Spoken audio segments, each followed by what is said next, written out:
দুপুরে খাওয়া দাওয়ার পরে বসে কমলা খাচ্ছিলাম। আর ফ্রুটসের মধ্যে কমলা হচ্ছে আমার অনেক বেশি ফেভারিট। আমার কমলা খেতে অনেক ভালো লাগে।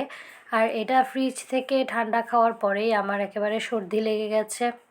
সন্ধ্যায় নাস্তা করেছি নুডলস দিয়ে, যেটা ক্যাপসিকাম দিয়ে বানানো হয়েছে, আর সাথে তো গরম গরম 1 কাপ চা আছেই।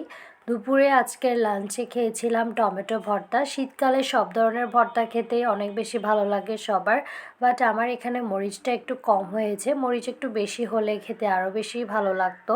সন্ধ্যার দিকে নাস্তা করেছি তেলের পরোটা দিয়ে, আর সাথে ছিল সুজি। তেলের পরোটা আমার কাছে এসব সুজির থেকেও চা দিয়ে খেতে খুব বেশি ভালো লাগে, তাই আমি চা দিয়েই বেশিরভাগ খেয়ে থাকি। আর এখানে পেয়ারা মাখা খেয়েছিলাম।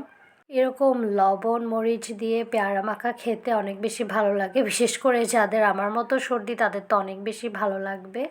এটাই ব্লগ। Thank you.